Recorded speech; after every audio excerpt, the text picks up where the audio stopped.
हर्षित हृदय केलीकृतः केकिनो दृष्ट्वा चारु चमत्कृतिं चतटिकां स्पृष्टामदैर्पैर्वृतां सानन्दं निज अधर मुरली सुधां सम्पूर्णतां वादयन् रक्तश्नीशधरो वने गिरिधरः प्राणेश्वरो नृत्यति बालन क्रीडन कानि हस्तकमले नादाय नन्दाङ्गणे नृत्यन् गोपनीतं वनीषु मनसां हरताप्यसो वञ्चित दास्यामो मृदुमोदकानि भवते नृत्येति नृत्योत्सुका चित्ते क्रीडत नंद गोपतनया श्री बालकृष्ण प्रभु मायावाद तमो निरासन पटु श्री लक्ष्मणस्यात्मज जित्वा राजसभास्तान् बुधवरो वादेषु संख्यावत शुद्धाद्वैत विभाकरं सुखकरं प्रादर्शयन् निर्भयो वेदोद्धार धुरंधरो विजयते श्री वल्लभार्य प्रभु न मंत्रेण तंत्रेण च ज्ञान सिद्धौ न वैकुंठ बुद्धिस्तु वैकुंठ लोके गतिर्विठ्ठलेशे मतिर्विठ्ठलेशे रतिर्विठ्ठलेशे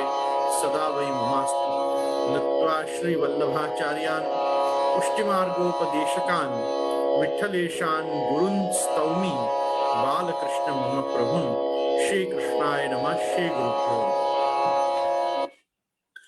उपस्थित समस्त पूज्य चरणों को मेरे नमस्कार, आदरणीय शास्त्री वर्ग को मेरा प्रणाम एवं आप सभी मेरे वाल्लभीय प्रियजनों को हार्दिक सुस्वागतम। आपका इस साधन प्रकरण रूपी सभा में, इस अंतरजालीय जूम अंतर्गत सत्संग सत्र में मैं गोस्वामी गोविंद राय आपका हार्दिक स्वागत करता हूं एवं भक्ति सेतु से आग्रह करता हूं कि मुझे आज के ग्रंथ की कारिकाओं के आज की कारिकाओं के दर्शन कराएं। तो हम ग्रंथ में प्रवेश करें।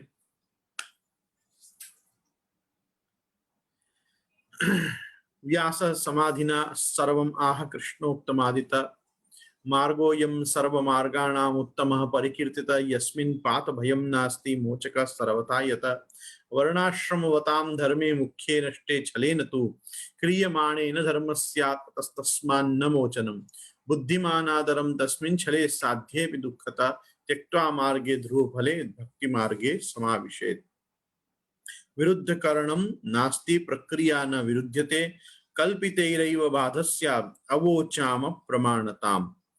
ये कुछ कारिकाओं का आज अपन दर्शन करेंगे और भक्ति सेतु अगर आप मुझे कल की एक पेज भी दिखा सकें तो बहुत अच्छा रहेगा। कल का भी हम छेल्ला, क्योंकि हमको थोड़ा सिंहावलोकन आज करना पड़ेगा, तो एक बार हम कल के भी कारिका के छेल्ले दर्शन कर लें तो अनुसंधान बने अपना। ये देखो यहाँ पे हम इस 11वीं, इसमें जो दी हुई है उसमें 11वीं कारिका पे हैं। गीता संक्षेप तस्तस्या भक्ता स्वयं भूधरी और तद विस्तारो भागवतम सर्व निर्णय पूर्वकम। ये कारिका हमको आज थोड़ी कंप्लीट करनी है टीका के साथ, और इसके साथ जैसे हमने आगे की कारिकाओं का चिंतन किया, मैं भक्ति सेतु से आग्रह करूंगा कि शायद मैं कुछ देर बाद आपको नेक्स्ट पेज की आपको कहूं, तब तक आप मुझे भले आप श्रोताओं से मिला दें। तो खास मेरे सभी प्रियजनों, मैं यहाँ कल थोड़ा सा हमने जो देखा इस श्लोक को, यहाँ क्या हो रहा है कि 221वीं कारिका में 3 कड़ियों को जोड़कर व्यास समाधिना आहम सर्वम आ कृष्णोक्तमादित, यहाँ तक को टीकाकार ने लिया है। तो हम भी वैसे ही चल रहे हैं। कल हमने देखा था कि पूर्व वेद के पूर्व कांड में प्रतिपाद्य क्रिया रूप तथा उत्तर कांड में प्रतिपाद्य ज्ञान रूप, ऐसे उभयविध शक्ति सो विशिष्ट जो वेदार्थ सो भक्ति मार्ग को फल है। ये बताने के समय एक वस्तु बताई कि वेद के पूर्व और उत्तर कांड में जो प्रतिपाद्य विषय है वो ब्रह्म ही है, क्योंकि जैसे हम ब्रह्म सूत्र में भी देखेंगे तो जिज्ञासा का जो प्रारंभ है वो ब्रह्म के स्वरूप को जानने में दिया गया है। अथातो ब्रह्म जिज्ञासा, तो अथातो ब्रह्म जिज्ञासा जो प्रथम सूत्र बनेगा, तो प्रथम सूत्र में जिज्ञासा अधिकरण में यही बताया जाएगा कि जीव को जीव की जिज्ञासा नहीं होती कि जीव का क्या स्वरूप है, वो जीव का स्वरूप तो ब्रह्म के स्वरूप के अनुसंधान में बताया जाता है कि जीव का क्या स्वरूप है और जीव कैसे भगवान का अंश रूप है। तो वो आगे अंशो नाना व्यपदेशात में आगे के सूत्र में जीव तत्व का भी निरूपण होगा, परंतु मुख्य जो विषय वेदादि शास्त्रों का है वो भगवान श्री कृष्ण ही है। वेदे रामायणे चैव पुराणे भारते तथा आदि मध्ये च अन्ते च विष्णु सर्वत्र गीयते। भाष्य में भी श्रीमद आचार्य चरण ने ये निर्णय दिया है कि यदि हम वेद में देखें, रामायण में देखें, कोई भी शास्त्र में यदि हम भगवत स्वरूप को देखेंगे तो आदि मध्य और अंत में भगवान विष्णु का ही स्तवन, विष्णु का ही गान हो रहा है, अर्थात भगवान श्री कृष्ण ही समग्र वेदादि शास्त्रों का प्रतिपाद्य विषय है। तो भगवान को ही समझाने के लिए वेद का इतना विस्तार है, वेद की इतनी प्रवृत्ति है, अर्थात मैं हूं और आप हो, इसको समझने में कौन सी कोई बहुत कठिनाई की बात है। लेकिन बात यही है कि भगवान का स्वरूप क्या है, औपनिषदिक श्रौत संदर्भ क्या है, और वेद का ऋचाओं में और भगवान के आप्त वचन अपौरुषेय वेद ने कैसे भगवान के स्वरूप को समझाया है, कैसे भगवान स्वयं सर्वे वेदाः यत् पदमा मनन्ति इत्यादि वाक्यों द्वारा और वेदैश्च सर्वैर अहमेव वेद्य वेदांत कृत वेद विदेह चाहम, भाई जानने योग्य यदि कोई पदार्थ वेद में है तो वो मैं ही हूं।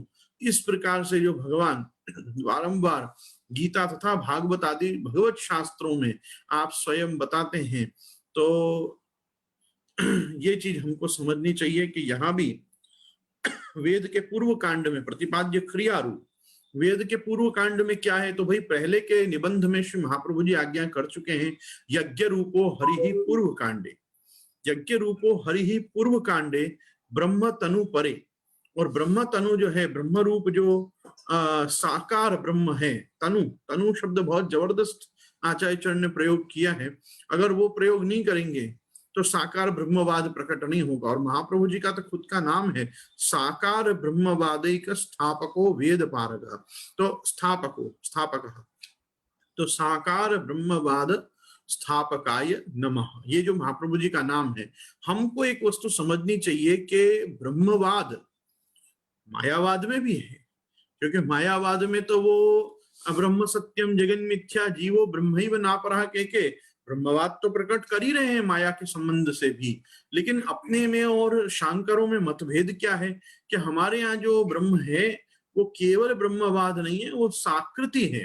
तो निगम प्रतिपाद्यम यत्तत् शुद्धम साकृति, तो ये साकृति निगम प्रतिपाद्य। महाप्रभु जी ये समझाने के लिए यज्ञ रूपो हरि ही पूर्व कांडे ब्रह्म तनु परे, परे मतलब उत्तर कांड में, और अवतारी हरि कृष्ण श्री भागवतीर्य थे। और वो यज्ञ रूप भगवान और ब्रह्म रूप भगवान का निरूपण कहाँ हुआ है, तो भाई अवतारी के रूप में, सकलावतारों के भी मूल पुरुष के रूप में, चतुर्विंश अवतारों के मूल पुरुष के रूप में, दशावतारों के मूल पुरुष के रूप में, भगवान कृष्ण के रूप में उनका निरूपण श्रीमद् भागवत में हुआ है। यहाँ भी क्योंकि हम कारिका कौन सी देख रहे हैं, हम कारिका यही देख रहे हैं कि गीता संक्षेपतस्तस्या वक्ता स्वयं भूधरी तद विस्तारो भागवतम सर्वनिर्णय पूर्वकम। इसलिए मैं ये बात बता रहा हूं कि चाहे यज्ञात्मक ब्रह्म हो, अगर भगवान यज्ञ रूप है तो उनकी पत्नी दक्षिणा है। भगवान यज्ञ रूप जब धारण करते हैं, यज्ञावतार भी भगवान का एक अवतार है। सहयज्ञा प्रजा सुष्टा पुरोवाच प्रजापति, भगवान ने हर वस्तु को जो उत्पन्न की है, ब्रह्मा जी से भी जो उत्पन्न कराई है, वो यज्ञ के द्वारा ही करवाई है। तो यज्ञ जो है वो यज्ञ अपने आप में अयम यज्ञो भुवनस्य नाभि, ये पूरे भुवन की नाभि केंद्रभूत स्थान है यज्ञ, और इसीलिए यज्ञो वही विष्णु, वो यज्ञ किसके अर्थ में है, वो विष्णु के ही अर्थ में है। तो आप एक वस्तु को समझिए कि हमारे जहाँ चाहे यज्ञ रूप भगवान हो, चाहे वो ब्रह्म रूप भगवान हो, चाहे वो कृष्ण रूप में साक्षात हो, वो ही फलात्मक है, और उसको फलात्मक दशा में प्राप्त करने के लिए आवश्यक है उनकी भक्ति। इसलिए अंततो गत्वा संप्रदाय में तत्प्राकट्य मात्रा विचार हेतु भक्ति जो है, वो भक्ति और भक्ति से उत्पन्न जो भगवत प्रति स्नेह है, स्नेहो भक्ति इति प्रोक्ता। स्नेह मतलब प्रेम। कल हमने प्रेम का भी स्वरूपण देखा कि भाई प्रेम को ही श्री महाप्रभु जी ने प्रधानता दी है कि वो तत्रापि सदा प्रेम प्लुतः। तो अपन जब तक प्रेम प्लुत नहीं हो, प्रेम से आप्लावित ना हो भगवान के, तब तक भक्ति मार्ग में रह के क्या मतलब है। अगर प्रेम हटा दो सेवा में से, तो सेवा भी सब क्रिया रूपी है। जैसे कर्म मार्ग है, कर्म कांड है, वैसा ही सेवा कांड भी हो जाएगा। क्योंकि सेवा कांड का वैशिष्ट्य ही क्या है कि सेवा में, प्रत्येक कर्म में, प्रत्येक धर्म में, प्रत्येक क्रियाकलाप में अपना प्रभु से प्रेम जुड़ा हुआ है। तो प्रेम ही हर वस्तु के साधन में एक प्रकार की विशिष्टता को लाता है। यहाँ कह रहे हैं या फल की प्राप्ति को साधन प्रेम है, सो प्रेम प्रकट होत है नवधा भक्ति द्वारा। सो या प्रेम रूपा भक्ति को प्रतिपादन गीता ने कियो है। या गीता को संक्षेप में वक्ता हूं अन्य को नहीं परंतु स्वयं हरि है। इसीलिए श्री महाप्रभु जी ने क्या आज्ञा की, कृष्ण वाक्यानुसारेण शास्त्रार्थम ये वदंती ही ते ही भागवता प्रोक्ता शुद्धास्ते ब्रह्मवादिना। यदि तुमको ब्रह्मवादी होना है, तुमको शुद्धाद्वैती होना है, तुमको पुष्टि मार्गी होना है, तो तुमको कृष्ण वाक्यानुसारेण शास्त्रार्थम, शास्त्रार्थ मतलब गीतार्थम नहीं, अन्य शास्त्रों का अर्थ कृष्ण वाक्य अर्थात गीता जी से करो। तो गीता जी से जब तुम करोगे तब तुम्हारे सर्व संशय निराश होंगे, हर चीज का निर्णय आएगा, और वो निर्णय देने का कार्य जो है वो श्रीमद् भागवत जी को दिया गया है। उत्तरम पूर्व संदेहम वारकम परिकीर्तितम। तो ये जो उत्तरम पूर्व संदेहम, पूर्व मतलब वेदः श्री कृष्ण वाक्यानि, तो वेद में संदेह होगा तो गीता निवृत्त करेगी, गीता में संदेह होगा तो ब्रह्म सूत्र निवृत्त करेंगे, ब्रह्म सूत्रों में संदेह होगा तो भागवत जी। तो ये क्रम से बताया गया है सब चीज। यहाँ कह रहे हैं या गीता को संक्षेप में वक्ता हूं अन्य को नहीं परंतु स्वयं हरि है। गीता के अभिप्राय को समझवे में जो कछु संदेह होते हैं तीन सबन को निर्णय विस्तार सु भागवत देत। भागवत में व्यास जी ने सृष्टि के आदि में श्री हरि ने ब्रह्मा जी को जो उपदेश दियो तो ताको ही समाधि में साक्षात्कार करी के निरूपण कियो है। यहाँ उपस्थित आप सभी लोगों को मैं पुरुषोत्तम मास के निमित्त एक बार ये जो ब्रह्मा जी के द्वारा प्राप्त जो पूरी श्रीमद् भागवत है, मैं चाहूंगा कि एक बार आप लोग सब उसका भी श्रवण करो, क्योंकि हमको एक वस्तु समझनी चाहिए। मैंने आपसे कुछ दिनों पूर्व इसके विषय में बात की थी कि 4 पदार्थों का निरूपण विशेष करके चतुश्लोकी भागवत में हुआ है। यहाँ क्योंकि बात चली है और व्यास ने कैसे समाधि में धारण करी श्रीमद् भागवत जी को, तो वो समाधि में प्राप्त हुई भागवत जी मूल रूप में कितनी बड़ी रही। जैसे मैं आपको बताऊं कि सृष्टि के आदि में जब भगवान ने शब्द ब्रह्म और नाद ब्रह्म के रूप में भागवत को प्रकट करी, तब तो केवल नादात्मक प्रणव ओंकार के रूप में ही भागवत जी विद्यमान थी।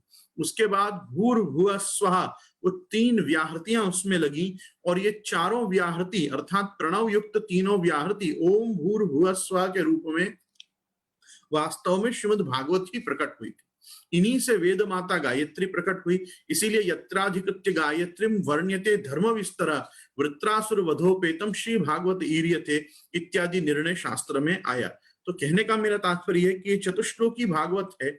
मैं अभी पुरुषोत्तम मास में आपको पूरी भागवत जी का श्रवण तो नहीं करा सकता, लेकिन हाँ पारायण क्रमेण हम जैसे पूरे पुरुषोत्तम सहस्त्र नाम का पाठ करें तो भी हमको ये फल प्राप्त होता है श्रीमद् भागवत जी का। मतलब जैसे कहा ना कि सहस्त्रम यैस्तु पठितम पठितम स्यात् शुकामृतम, जो भी पुरुषोत्तम सहस्त्र नाम का पाठ करेगा उसको पूरे शुकामृत शुक शास्त्र के श्रीमद् भागवत जी के पाठ का फल प्राप्त होगा। वैसा ही फल इस श्रीमद् भागवत का भी है। ये चतुश्लोकी भागवत स्वयं भगवान ने ब्रह्मा जी को दी थी। हमारे यहाँ 2 परंपरा श्रीमद् भागवत में बहुत सुदृढ़ है। ऐसे तो बहुत सारी छोटी छोटी उप परंपराएं भी भागवत जी में प्रकट हुई हैं, लेकिन प्रधानतः 2 परंपरा हैं, एक नारायणी और एक सांकर्षणी। तो संकर्षण भगवान ने भी सांकर्षणी परंपरा प्रारंभ किए। तृतीय स्कंद के 8वें अध्याय में आपको उसका भी स्वरूप देखने को मिलेगा कि कैसे भगवान शेष जी ने श्रीमद् भागवत के प्रथम वक्ता के रूप में भागवत जी प्रकट की है और सनकादि ऋषियों को दी है।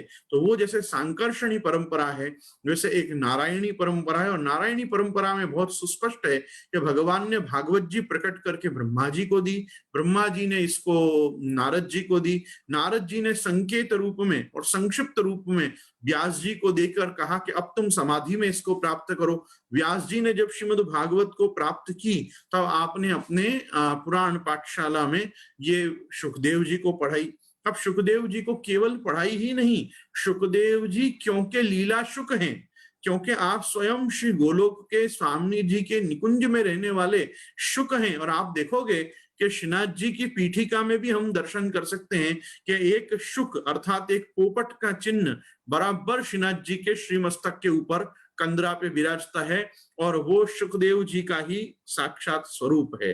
तो मतलब जैसे पूरा सकल अवयव भगवान श्री गोवर्धन धर का हमको दर्शन होता है, तो वो किसके द्वारा निरूपित है? तो जैसे पूरा श्रीमद् भागवत शास्त्र में नामात्मक स्वरूप सुखदेव जी ने प्रकट किया है, तो वो नामात्मक स्वरूप का चिन्ह भूत प्रतीकात्मक स्वरूप एक श्री भगवान के कंदरा में भी विराजता है, और भगवान श्री गोवर्धन धर उसमें भी अपने को सुखदेव जी के दर्शन आप कराते हैं।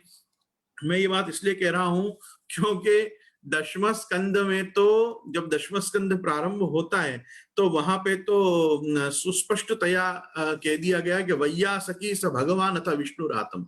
सूत जी के वचन में है, एवं निशम्य भृगुनंदन साधुवादम वैया सखी स भगवान अथ विष्णुरातम प्रत्यर्च कृष्ण चरितम कलिकल्म शग्नम व्याहर्तुमार्हवत भागवत प्रधान। तो ये दशम स्कंद के प्रारंभ में ही स्पष्ट कर दिया गया है कि दशम स्कंद के वक्ता और कोई नहीं है, साक्षात सुखदेव जी के रूप में भगवान है। इसलिए वैयासकी मतलब व्यास जी के पुत्र जो सुखदेव जी कथा कर रहे हैं, अब वो सुखदेव जी नहीं रहे जब, क्योंकि वो दशम स्कंद में स्वयं श्री कृष्ण चरित्र आप उपदेश कर रहे हैं, तो सूत जी अपना ध्यान, अपन सब श्रोताओं का ध्यान शौनक आदि ऋषियों के साथ आप एकत्र करते हैं ध्यान को कि अब देखो, अब ये सुखदेव जी नहीं बोल रहे हैं, अब ये साक्षात प्रभु बोल रहे हैं। तो क्योंकि वो पूरा दशम स्कंद भगवदुक्त है, इसलिए सुखदेव जी में भी भगवद आवेश मानने के कारण सुखदेव जी में भी भगवद रूपता, और सुखदेव जी को भी संबोधन आप देखोगे भागवत में सहस्त्रों स्थानों में भगवान ही कहा गया है। वो भगवान क्यों गया, और यहाँ तो स्पष्ट कर दिया गया स भगवान अथा विष्णुरातम, विष्णुरात मतलब परीक्षित। तो परीक्षित को अब जो कथा सुनाई जा रही है वो कथा श्री ठाकुर जी के द्वारा सुनाई जा रही है दशम स्कंद की। तो संपूर्ण दशम स्कंद पूर्वार्ध और उत्तरार्ध ये भगवान श्री कृष्ण ने ही इस लीला का गान किया है। इसका भी स्वरूप भूत अगर कहीं चिन्ह है तो वो श्री सुखदेव जी का स्वरूप और श्री गोवर्धन धर की पीठिका में अद्यावधि दर्शनीय है। कहने का मेरा तात्पर्य यह है कि वो सुखदेव जी क्योंकि लीला शुक हैं, इसलिए उनको लीला संबंधी भी कुछ बातें ऐसी हैं जो व्यास जी से ज्यादा पता है। इसीलिए जब वो आगे आगे भागे तो व्यास जी उनके पीछे यम प्रवजंतम अनुपेतम उपेत कृत्यम क्यों करके भागे, तो वो इसलिए भागे क्योंकि उनके पास श्रीमद् भागवत जी के वो रहस्य हैं कि जो समाधि में भी व्यास को प्राप्त नहीं हुए। अन्यथा व्यास को क्या आवश्यकता है कि जब वो कथा परीक्षित को सुना रहे हैं तो व्यास जी भी वहां आके बैठे, नारद जी भी वहां आके बैठे, ये सब बड़े बड़े ऋषि मुनि 16 साल के सुखदेव जी को सुनने के लिए क्यों आके बैठे हैं? क्योंकि सुखदेव जी के पास लीला के वो रहस्य भी हैं कि जो आवेश में, भगवद रस के आवेश में यदि वो सुना देंगे तो हमको बहुत सी चीजें ऐसी पता चलेंगी जो समाधि में भी प्राप्त नहीं हुआ। इसी से समाधि के सामने मानसी की मुख्यता बताई गई। सुखदेव जी को जो प्राप्त है वो मानसी सेवा प्राप्त है, वो मानसी सेवा में रहते हैं, इसलिए अवधूत दशा में रहते हैं। उनको अपना कोई देहानुसंधान और कुछ भी नहीं है। क्यों नहीं है? क्योंकि महाप्रभु जी का तो स्पष्ट मत है, यावत देहानुसंधानम तावत वर्णाश्रम धर्मा अनुकरणीय। तो वर्णाश्रम धर्म कब तक अनुकरणीय है? जब तक देहानुसंधान है। जब देहानुसंधान ही चला जाए तब कोई वर्णाश्रम धर्म आवश्यक नहीं है। तो इसलिए सुखदेव जी का जो स्वरूप है, सुखदेव जी का स्वरूप भगवान से कुछ कम नहीं है। वो पूरे नामात्मक स्वरूप को प्रकट करते हैं और उनके पास आवेश में भगवद रस से आप्लावित होने के कारण ऐसी ऐसी बातें भी निकल सकती हैं कि जो व्यास जी को भी पता ना हो। इसलिए व्यास जी उनके पीछे भागे। दो केस अपने यहाँ बहुत गजब हैं पुराणों में। एक ब्रह्मा जी सरस्वती के पीछे भागे। वो ब्रह्मा जी सरस्वती के पीछे क्यों भागे? उनको भगवद आज्ञा हुई है कि सृजन करो, सृष्टि करो। अब सृष्टि करने के लिए ज्ञान तो चाहिए ना। अगर सरस्वती को ही प्राप्त नहीं करेंगे तो ब्रह्मा जी कैसे सृष्टि करेंगे? तो ब्रह्मा जी सृष्ट्यर्थ, भगवद आज्ञा परिपालनार्थ आप सरस्वती के पीछे भागे। उसमें श्रापित भी हुए, कलंकित भी हुए, सब उनकी पूजा भी बंद कर दी ब्रह्मा जी की कि देखो बेटी के पीछे भाग गया। अरे बेटी के पीछे नहीं भाग गया तो वो वहां भाग गया, लेकिन यहाँ ये बेटा के पीछे क्यों भागे? ये बेटा के पीछे इसीलिए भागे व्यास क्योंकि उनको पता है कि ये लीला शुक हैं जो मेरे यहाँ ये जन्मे हैं और इनके पास लीला की वो सब बातें हैं जो समाधि में भी मुझे प्राप्त नहीं हुई हैं। शायद आज मुझे वो चरित्र भी जानने को भगवान के मिले। तो भगवान का ज्ञान कला अवतार भी इस बात को स्वीकारता है कि शुक मुखाद अमृत द्रव संयुतम पिबत भागवतम। तो ये वो भागवत जी है जिसमें सांकर्षणी और नारायणी परंपरा है। नारायणी परंपरा में भगवान, भगवान से ब्रह्मा, ब्रह्मा से नारद, नारद से व्यास, व्यास से सुखदेव जी, सुखदेव जी की सभा में बैठे सूत आदि ऋषियों ने सुनी और उन्होंने शौनक आदि ऋषियों को सुनाई। तो इस प्रकार से श्रीमद् भागवत जी प्रकट हुई। यहाँ ये 4 श्लोकों का पाठ करके पुरुषोत्तम सहस्त्र नाम के एक मेरी तरफ से गिफ्ट के रूप में, आपको एक प्रेजेंट के रूप में मैं आपको श्रीमद् भागवत जी का श्रवण कराने को तत्पर हूं।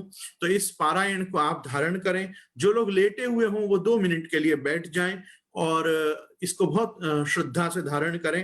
अथ चतुश्लोकी भागवतम अहमेवासमेवाग्रे नान्यद्यत् सदसत्परं पश्चादहं यदेतच्च यो वशिष्येत सोऽस्म्यहम् ऋतेऽर्थं यत् प्रतीयेत न प्रतीयेत चात्मनि तद्विद्यादात्मनो मायां यथा भासो यथा तमः यथा महान्ति भूतानि भूतेषु चावचेष्वनु प्रविष्टान्य प्रविष्टानि तथा तेषु न तेष्वहम् एतावदेव जिज्ञास्यं तत्त्व जिज्ञासुनात्मना अन्वय व्यतिरेकाभ्याम यस्यात् सर्वत्र सर्वदा।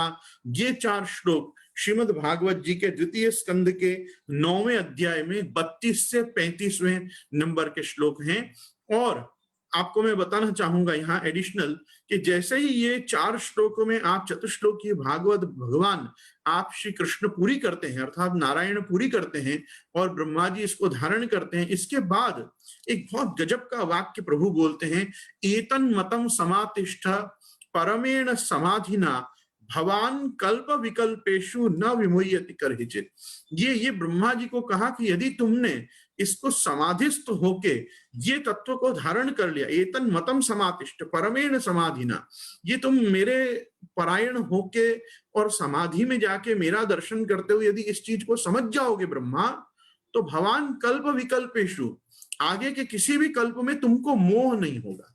तो एक बात समझो, इसी कारण श्री महाप्रभु जी ब्रह्म मोह के अध्याय को श्रीमद् भागवत के अध्याय नहीं मान के शुकदेव जी द्वारा पद्म पुराण की कौतुक लीला का प्रक्षेपण मानते हैं। और आचार्य चरण का ये स्वतंत्र मत है। आचार्य चरण से पहले किसी भी टीकाकार ने इस तरफ अपना ध्यान आकर्षित नहीं किया, लेकिन क्योंकि श्री महाप्रभु जी को 18 पुराण आपको कंठगत हैं और आप स्वयं वागधीश हैं, आपको क्या ये संख्या गिनानी कि 18 पुराण के 16 पुराण के 17 पुराण महाप्रभु जी ने अपने को बताया कि ये पाद्मोक्त कौतुक लीला, मतलब पद्म पुराण की ये अन्य कल्प की पाद्म कल्प की लीला है, सारस्वत कल्प की ये लीला नहीं है। क्योंकि सारस्वत कल्प के ब्रह्मा को और उस ब्रह्मा के बाद किसी भी कल्प में अन्य रूप में भी उनको मोह कोई प्रकार का नहीं हो सकता।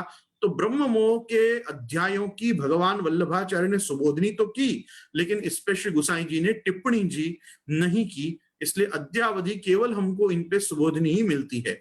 और आप देखोगे तो लीला में भी आपको ये पढ़ने में समझ में आएगा कि जैसे अपन कहते हैं कि 3 प्रकार की भाषाएं हैं श्रीमद् भागवत जी में, तो एक लौकिक है, एक परमत है और एक समाधि है। तो ये जो 3 अध्याय हैं 10वें स्कंद में, ये परमत है। परमत का तात्पर्य है कि अन्य पुराण में से इसको केवल समाधानार्थ, एक प्रश्न के उत्तर देने के रूप में इसको गाया गया है। लेकिन क्योंकि प्रक्षेपण करता स्वयं शुकदेव जी हैं, तो उनके द्वारा प्रक्षिप्त अध्यायों पर श्री महाप्रभु जी ने पुरुषोत्तम सहस्रनाम स्तोत्र में नाम भी प्रकट किए हैं। पुरुषोत्तम सहस्रनाम को अपन न भी ले तो समझो कि त्रिविध नामावली में भी उससे संबंधित नाम भी लिए और आप श्री ने कृपा करके इन अध्यायों पे सुबोधनी जी भी प्रकट करी है।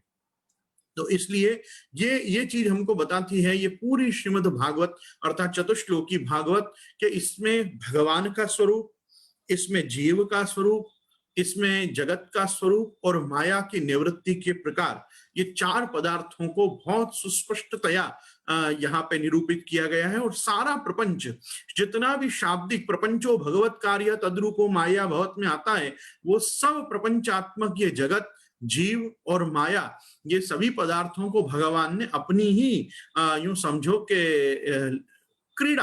क्रीडार्थ आत्मन इदम त्रिजगत कृतम ते, तो ये क्रीडार्थ आत्मन इदम त्रिजगत कृतम ते के रूप में एक स्पोर्टिली भगवान ने इन सब पदार्थों का की रचना की है।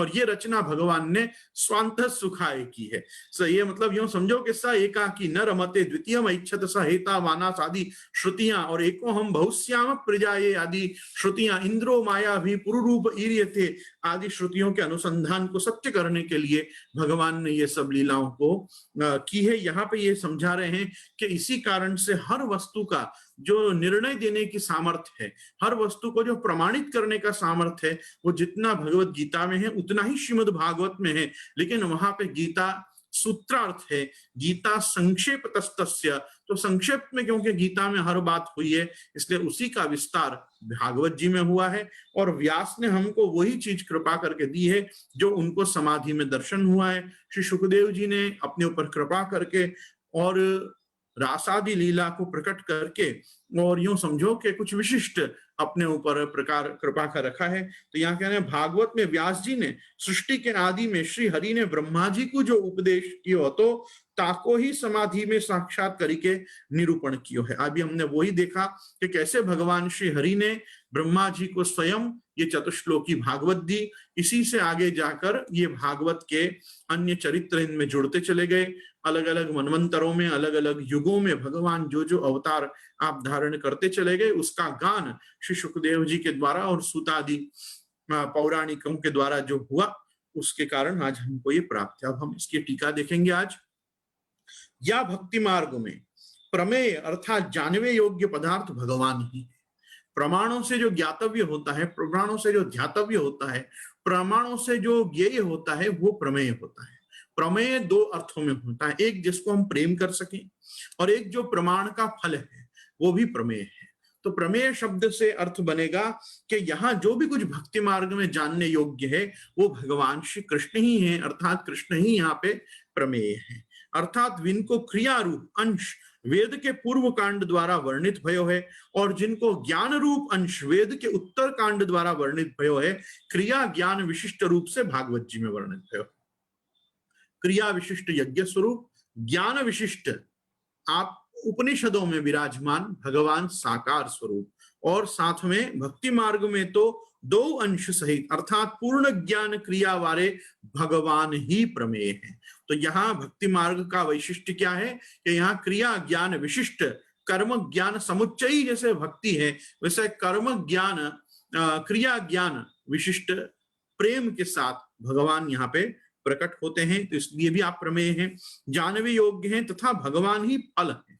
अब देखो, प्रमाण, प्रमेय, साधन और फल, ये चार वस्तु के बिना अपने को कोई भी वस्तु लगेगी नहीं, प्राप्त नहीं।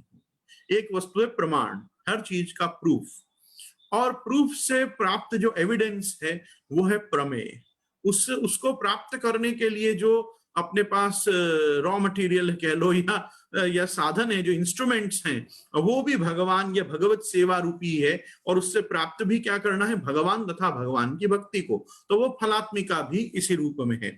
इसके बारे में आगे आएगा। अब आगे प्रमाण, प्रमेय, साधन, फल, इस व्यवस्था को ही श्री महाप्रभु जी लेके चलेंगे। और आप तो खुद जानते ही हैं कि पूरे दशम स्कंद का यूं देखो तो जन्म प्रकरण और गुण प्रकरण को छोड़ दो तो तामस प्रकरण, राजस प्रकरण और सात्विक प्रकरण में, विशेष करके उप प्रकरणों में तामस प्रमाण, तामस प्रमेय, तामस साधन, तामस फल, राजस प्रमाण, राजस प्रमेय, राजस साधन, राजस फल, सात्विक प्रमेय, सात्विक साधन और सात्विक फल, ये प्रकार से ही दशम स्कंध का निरूपण किया गया है। और पहले 4 अध्यायों में चतुर्भिष्ट में जन्म प्रकरण लिया गया है, जिसमें वासुदेव, प्रद्युम्न, अनिरुद्ध और संकर्षण, क्रमशः मैं नहीं बोल रहा हूं, मैं अभी नाम से बोल रहा हूं कि ये चारों प्रकार से कैसे भगवान ने व्यूहावतार और व्यूह विशिष्ट आपने अपना पुष्टि पुरुषोत्तम अवतार धारण किया, उसका निरूपण हुआ है, इसलिए उसको जन्म प्रकरण कहा गया। उसके बाद तामस प्रमाण, तामस प्रकरण, राजस प्रकरण, सात्विक प्रकरण। जब सात्विक प्रकरण तक की लीला पूरी गा दी जाती है, उसके बाद भगवान में किस प्रकार से यश, श्री, ऐश्वर्य, वीर्य, ज्ञान और वैराग्य विराज रहे हैं, और षट धर्म युक्त होते हुए भी भगवान कैसे धर्मी विशिष्ट हैं, इसका निरूपण छेल्ले 6 अध्यायों में किया है। इसीलिए मैं और आप पाठ करते हैं चतुर्भिश्च चतुर्भिश्च चतुर्भिश्च त्रिभिश्च तथा षड्भिर विराजते योसौ पंचधा हृदय मम। पूरा दशम स्कंद हमको हृदयारूढ़ हो, हमको कंठगत हो, बुद्धिगत हो, और अपने हृदय में भगवान जो दशम स्कंद में विराजमान है वो भगवान अपने हृदय में विराजे, क्योंकि वो हृदय में ही शयन कर रहे हैं। नमामि हृदय शेषे लीला क्षीराब्धि शायिनम, और लीला क्षीराब्धि है और वहां लक्ष्मी सहस्त्र लीला भी सेव्यमानम कला निधिम प्रभु आप पढ़ रहे हैं। और इसी क्यों पढ़ रहे हैं, क्योंकि दशम स्कंद निरोध लीला है, और निरोध का स्वरूप ही सुखदेव जी ने बताया है। निरोधो स्यानुशयनम स्वात्मनः सह शक्ति भी। तो क्योंकि भगवान अपने शक्तियों के साथ यहाँ पे विहार विलास और लीला कर रहे हैं, और वहां पे वो भगवान की शक्तियां जो हैं वो सहस्र लक्ष्मी रूपा होके और आप प्रभु के साथ संलग्न हैं, इस कारण से ये चतुर्भिश्च से लेकर और षड्भिर विराजित। आपने ध्यान दिया होगा त्रिभी, त्रिभी सात्विक प्रकरण में प्रमाण प्रकरण नहीं है। सात्विक भक्तों को प्रमाण की आवश्यकता नहीं होती। प्रमेय, साधन और फल, वो तीन ही चीज वहां प्रकरण में दिए, इसलिए सात्विक प्रकरण में केवल 21 अध्याय आते हैं, बाकी सब में 28 अध्याय हैं। तो दशम स्कंद में पहले जन्म प्रकरण में 4 अध्याय, उसके बाद तामस प्रकरण में 28 अध्याय, उसके बाद पुनश्च राजस प्रकरण में 28 अध्याय, मतलब 7 अध्याय का प्रमाण प्रमेय साधन फल, प्रमाण प्रमेय साधन फल। लेकिन त्रिभिष था, जब सात्विक प्रकरण आएगा तो सात्विक भक्तों को तो पता ही है भगवान भगवान है, उनको क्या बताना कि भगवान भगवान है। ये तो मेरे और आपके जैसे लोगों को, राजस और तामस लोगों को बताना जरूरी है कि भगवान भगवान, इसलिए वहां प्रमाण देना पड़ता है, बराबर। तो सात्विक भक्तों को नहीं देना पड़ता, इसलिए वहां प्रमेय प्रकरण, साधन प्रकरण, फल प्रकरण, तीन ही प्रकार। षड्भिर विराजते, भगवान के गुण क्या है, तो यश ऐश्वर्य वीर्य ज्ञान वैराग्य सब बता दिए, और धर्मी विशिष्ट भगवान है। ये तो पूरी भागवत जी आदि अंत में यही तो निरूपण कर रही है। तो सत्यम परम धीमहि कहते ये बात तो सुस्पष्ट हो ही जाती है। तो कहने का मेरा तात्पर्य यह है कि अपने यहाँ पुष्टि मार्ग में जो पुष्टि पुरुषोत्तम विराजमान है, अपने हाथ वो कैसे लड़ुआ गोपाल छोटा सा लालन होके और अपने से कैसे आनंद से सेवा लेता, अपन हम देखें तो वो कितना क्रिया विशिष्ट, ज्ञान विशिष्ट, उभय रूप से पूरे वेदों का तात्पर्य, वेदों का वेदार्थ, वेदों का वेदांत लेकर जो शास्त्र में सब पदार्थ जो निष्पन्न हुआ है, जो रस, वो रस अपने घनीभूत होके और छोटा सा एक अणोरणीयान स्वरूप लेके महतो महियान भगवान विराजता, और अपने को उसका बोध नहीं होता है। ये शास्त्र अपने को उसी चीजों का बोध करा रहे हैं कि विचार करो अपने घर में कौन विराज रहा है। ये अंततोगत्वा ठाकुर जी का स्वरूप का ही निरूपण करना और उससे अपने को महात्म्य बोध कराना ही श्रीमद आचार्य चरण का मुख्य तात्पर्य है कि अपन भगवद रस को समझें। ये सब क्या है, ये वही है श्री भागवत पीयूष समुद्र मथन क्षमा, क्योंकि श्री महाप्रभु जी हैं श्री भागवत गूढ़ार्थ प्रकाशन परायण। जो महाप्रभु जी हैं वो गूढ़ार्थ निकाल के, नवनीत निकाल के अपने हाथ में मक्खन का गोला दे रहे हैं, और अपन देख रहे हैं कि गोला तो ठाकुर जी के हाथ में। अरे ठाकुर जी के हाथ में लड्डुआ है जरूर माखन का, पर वो पूरा माखन अपने हाथ में है। तो रस किसको लेना है, हमको लेना है। इसलिए अपने को क्या क्या सेवा करो, सेवा मतलब सेवन, सेवन मतलब अपन लेंगे आनंद उसका। प्रभु तो आनंद ले लिया जितना प्रभु को लेना था, अपनी रचना कर दी, अपने को जगत दे दिया, संसार दे दिया, सब कुछ अपने लिए बना दिया, अहमता ममता ठूंस दी अपने अंदर। अब तो प्रभु तो अपना आनंद ले ही रहे हैं, लेकिन अब प्रभु को पधरा के अपन को प्रभु का आनंद लेना है। इसलिए सेवनम इति सेवा। प्रेम को साधन नवदा भक्ति है। श्रवणादि नवदा भक्ति किए बिना संस्कार वश फल कामना से उत्पन्न भई प्रीति गौण प्रेम कहावे है। श्रवणादि भक्ति भगवत प्राप्ति के साधन है। या में भक्त्या तुनन्या शक्य, गीता जी के 11वें अध्याय को 54वां श्लोक या में प्रमाण है, इत्यादि गीता वाक्य प्रमाण है। अब देखो यहाँ जो महाप्रभु जी ने एक गजब का स्टेटमेंट दिया है प्रकाश टीका में, मैं ये चीज आपके लिए खास एक बार पढ़ना चाहूंगा। प्लीज मेरे सभी श्रोताओं से मैं चाहूंगा कि ध्यान दें। यहाँ महाप्रभु जी अपने जीवन से संबंधित एक सत्य बता रहे हैं। क्या आज्ञा कर रहे हैं महाप्रभु जी? तत्रापि साधनम च प्रेमैव। प्रभु को प्राप्त करने का साधन क्या है? प्रेम। प्रेम उत्पन्न करने का साधन क्या है? तत्साधनम नवधा भक्ति ही। अब ये जो नवधा भक्ति है, इसका महात्म्य कैसा है?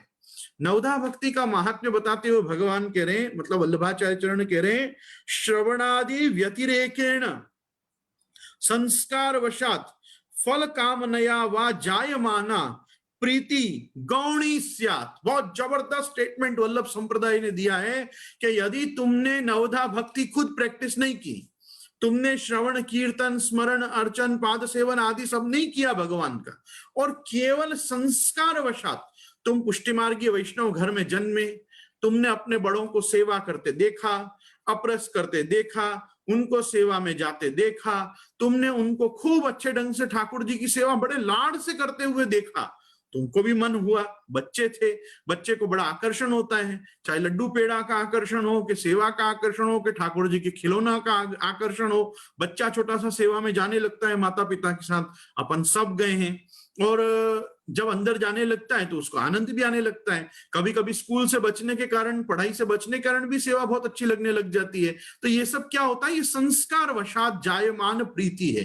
तो ये संस्कार वशात जायमान। अच्छा, दूसरा कह रहे हैं थोड़ा बड़ा हुआ, अब उसको लगता है भगवान से ये कहूंगा, भगवान मेरे को पास करा दे, भगवान मेरी नौकरी लगा दे, भगवान मेरा ये कर दे, भगवान मेरा वो कर दे। भगवान कर भी देता है, अपना जान के प्रभु अपनी सब इच्छाओं को पूरी कर देता है। तो कह रहे हैं फल कामनया।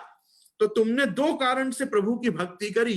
एक संस्कार वशात, बड़े होते गए, देखते गए तो इच्छा हुई हम भी करें, अच्छा काम है क्यों नहीं करना चाहिए, बड़े करते हमको भी करना चाहिए, घर की ट्रेडिशन है, घर का कल्चर है, घर की एक रीति रिवाज है, हम भी उसमें शामिल हो जाते हैं, अच्छे बच्चे तो कहलाएंगे कम से कम। ऐसा कुछ सोच के भी समझो अंदर चले गए तुम।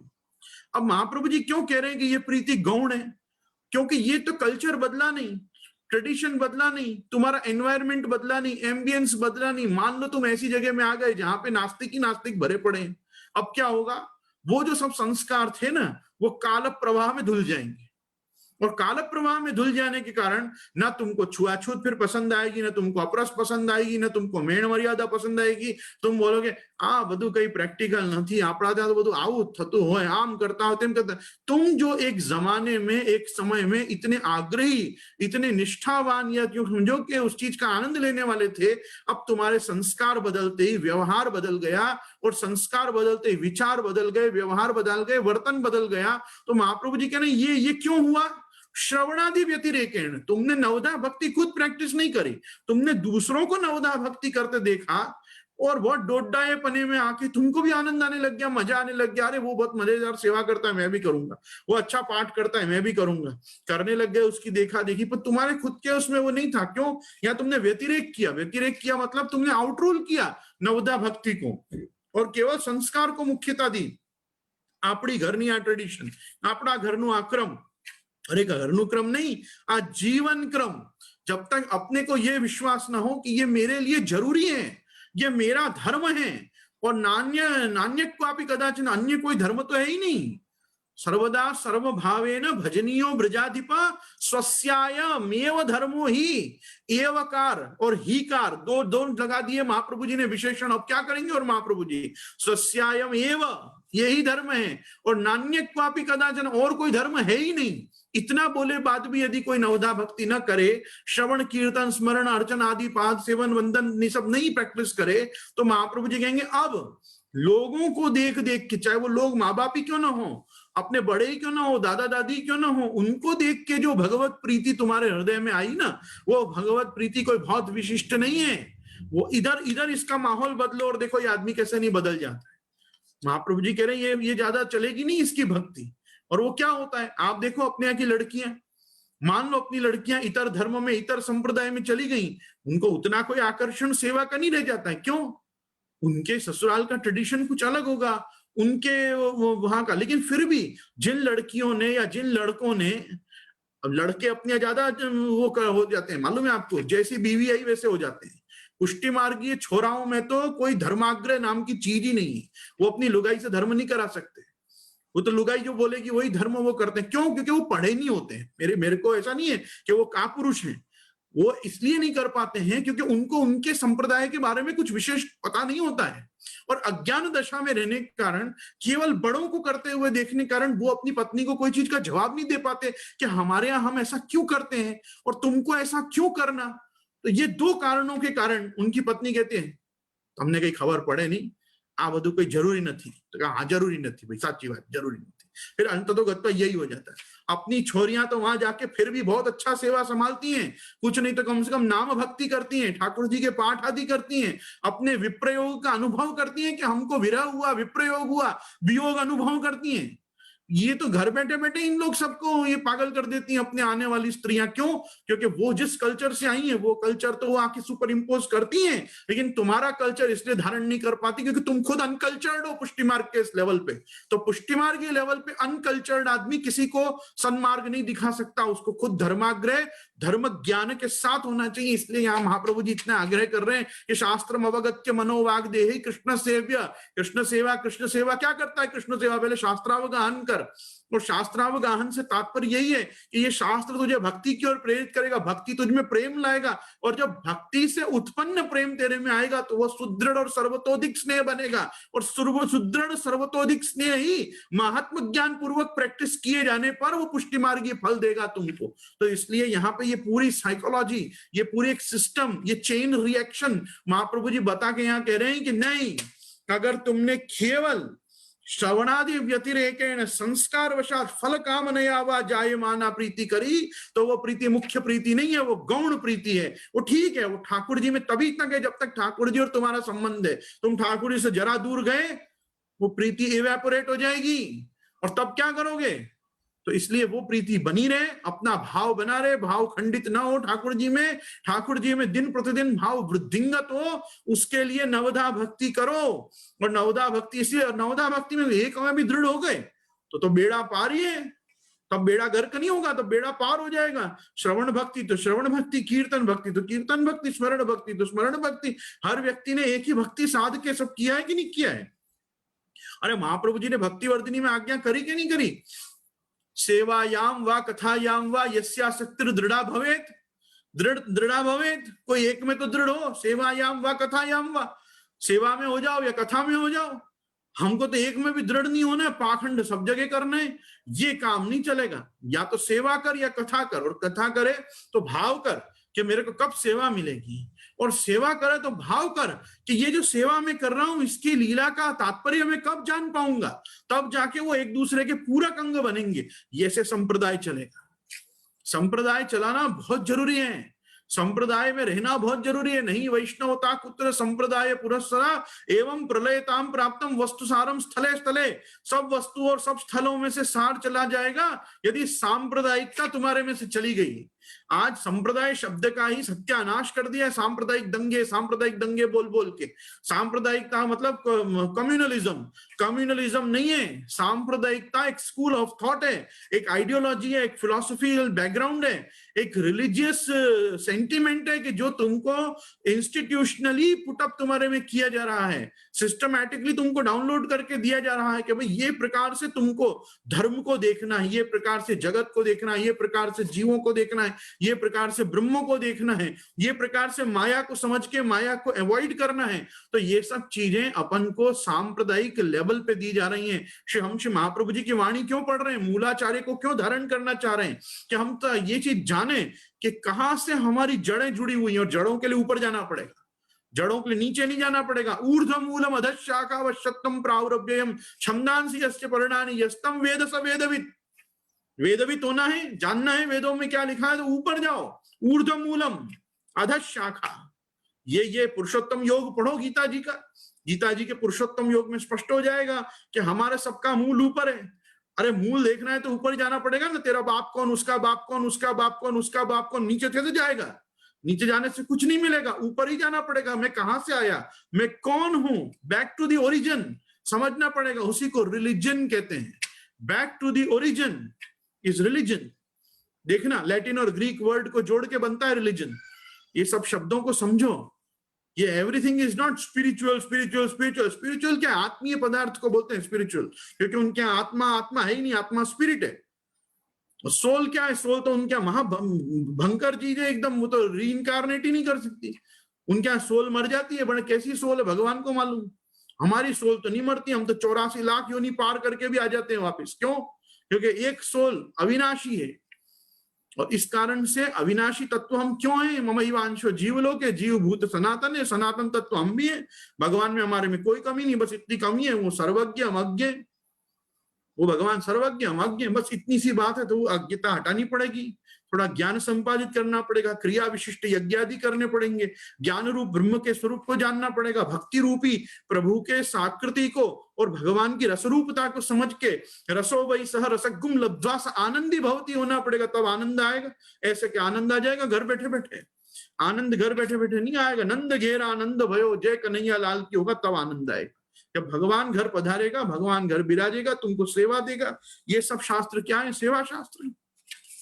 ये भागवत जी की और गीता जी की ओर क्यों ले जाते हैं? ये पढ़ाने के लिए नहीं ले जाते हैं, पढ़ के वापस सेवा में लाने के लिए तुमको ले जाते हैं। और जो सेवा छोड़ देता है उसको ये शास्त्रों का कोई मतलब नहीं। अयम एव महामोह इदम एव प्रतारणम यत् कृष्णम न भजेत प्राज्ञ शास्त्राभ्यास परकृति। महाप्रभु जी कहते हैं इससे बड़ी तो प्रताड़ना, इससे बड़ी विडंबना तुम्हारे साथ क्या होगी कि शास्त्र पढ़े बाद भी तुम सेवा में तत्पर नहीं, शास्त्र पढ़े बाद भी सेवा से बाहर हो।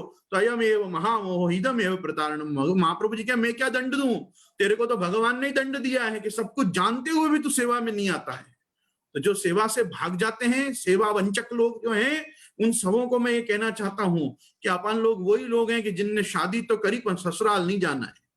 ये सब ब्रह्म संबंधी जो डोल रहे हैं ना पूरी दुनिया में सेवा से च्युत होके सेवा विहीन, ये सब वही कौम है। ये सब का विश्वास नहीं है मैरिज में। इनके लिए मैरिज भी एक रिजुनेशन, रिक्रिएशन टाइप ऑफ वेकेशन है समथिंग। तो ये नहीं होगा। सेवा करनी है तो तत्परता लानी पड़ेगी जीवन में और तात्पर्य बोध के साथ करना पड़ेगा। यहाँ कह रहे हैं कि या वाक्य में साध्य रूप प्रेम भक्ति, सुनो, या वाक्य में साध्य रूप प्रेम भक्ति तथा साधन रूप श्रवणादि भक्ति, इन दो भक्ति को एक समझ के मैं केवल भक्ति करी के ही जाने जाऊं हूं तथा दर्शन देव हूं, या प्रकार आज्ञा कीनी है। किसमें? भक्त्यात्मनन्यया शक्य हम एवं विदुर्जुन या तुम दृष्टुम च तत्वेन प्रवेष्टुम च परंतपा। ये जो भगवान का वाक्य है उसमें यहाँ कह रहे हैं कि वह वाक्य में साध्य रूप प्रेम भक्ति, साधनी क्या है? प्रेम भक्ति, और साधन रूप श्रवणादि भक्ति, ये दोनों प्रकार से, तो साध्य रूप और साधन रूप, इन दो भक्ति को एक समझ के मैं केवल भक्ति करी के ही जाने जाऊं हूं तथा दर्शन दे हूं, या प्रकार आज्ञा कीनी है। जिन श्री कृष्ण की प्राप्ति भक्त चाहे, बिन फल रूप कृष्ण के वचन गीता जी हैं। तासों परम प्रमाण श्री गीता जी माने जावे हैं। परमानंद रूप तथा पुरुषोत्तम श्री कृष्ण है, तासों श्री कृष्ण ही फल रूप है। संक्षेप सो कहे भय गीता जी के अर्थ को संदेह सहित मानी के विस्तार पूर्वक वर्णन करिवे के अर्थ उन्हीं श्री कृष्णचंद्र ने कृष्ण द्वैपायन नाम सो वेद व्यास जी को रूप धारण करके श्री भागवत महापुराण आज्ञा कियो है।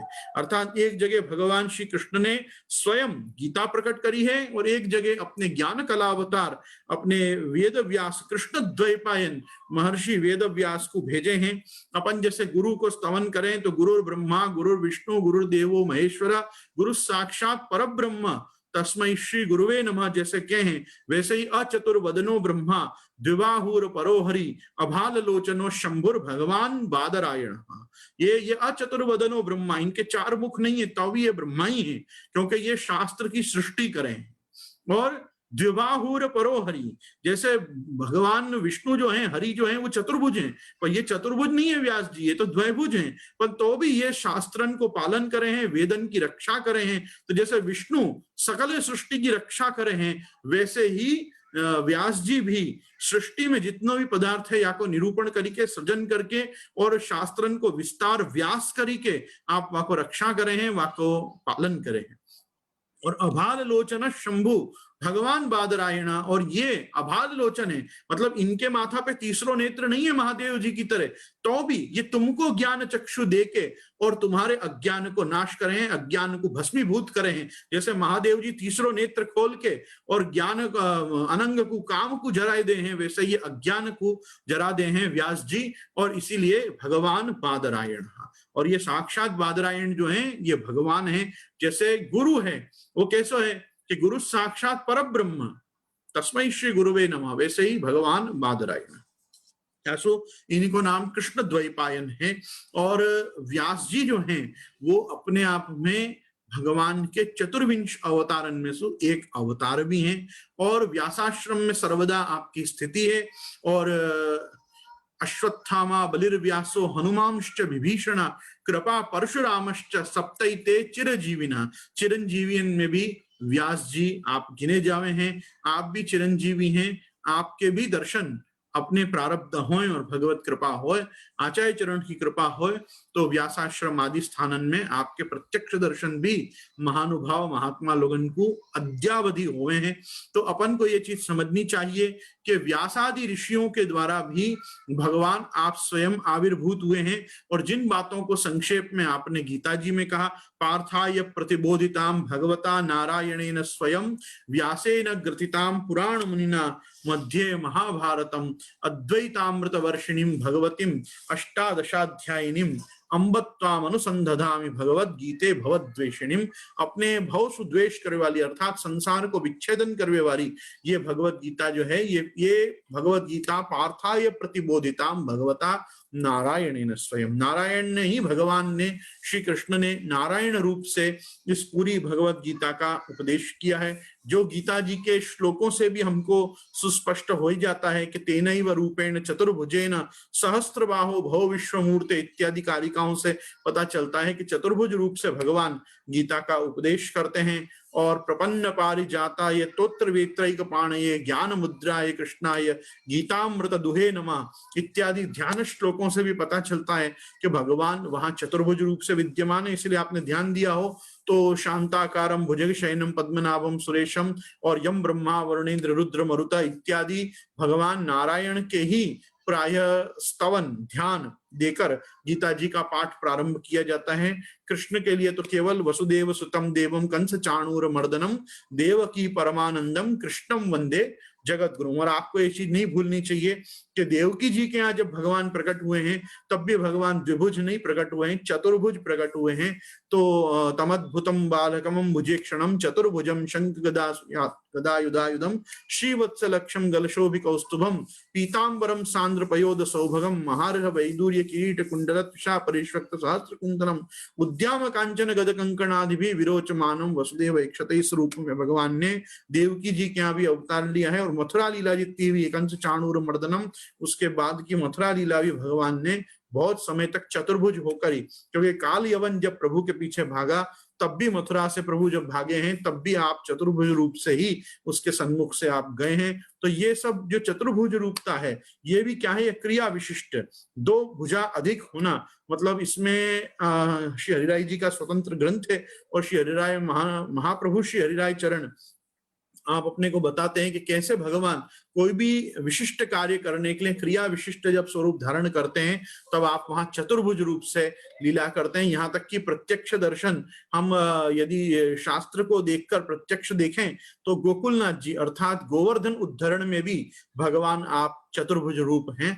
और दो हाथ से वेणुनाद है, एक हाथ से गोवर्धन गिरी को धारण किया है, और एक श्रीहस्त में भगवान के शंख है जिसमें आप अपाम निधि तत्वम शंखम, पूरे जो इंद्र के द्वारा वृष्टि हुई है उस जल का आप शोषण कर रहे हैं।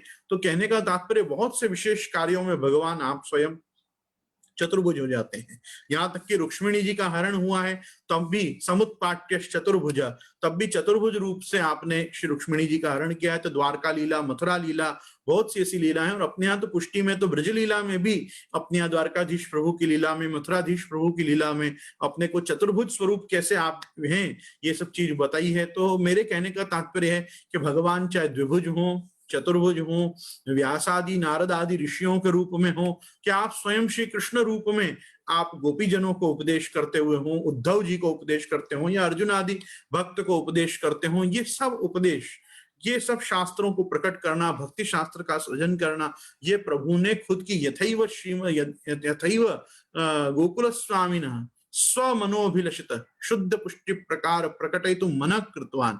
जब आपने खुद ने इच्छा की कि मैं मेरे लिए इस प्रकार से एक मार्ग बनाऊं कि जहां मेरी सेवा हो, तब प्रभु ने ये सब पदार्थों को प्रकट किया है। अपन उन गोवर्धन धर के चरणारविंद में प्रार्थना करते हैं कि अपन सबको ये पुरुषोत्तम मास में हमारी जो कृष्ण भक्ति है, हमारी जो पुष्टि भक्ति है, वो दृढ़ीकरण की ओर जाए और अपने हृदय में व्यवस्थित भगवान की चरण छाप स्थिर हो, और अपने माथे सर्वदा जो प्रभु विराज रहे हैं वो अपने को कृतार्थ करें अपनी सेवा का दान करके। बस इसी विनीत प्रार्थना के साथ, विज्ञप्ति के साथ भगवत चरणारविंद में मैं महाप्रभु जी से आश्रय की प्रार्थना करता हूँ। दृढ़ चरणन केरो भरोसो, दृढ़ चरणन केरो श्री वल्लभ नख चंद्र छटा बिन सब योग मांझ अंधेरो भरोसो दृढ़ न चरणन के साधन और नहीं आकली में जासो हो ये निवेरो सूर कहा कहे द्विविध यांधरो बिना मूल को चेरो भरोसो दृढ़ न चरणन केरो भरोसो। श्री गोवर्धन नाथ की जय, श्याम सुंदर श्री यमुने महारानी की जय, श्री वल्लभाधीश की जय, श्री गुसाई जी परम दयाल की जय, आज के आनंद की जय। समस्त पूज्य चरणों को मेरे नमस्कार।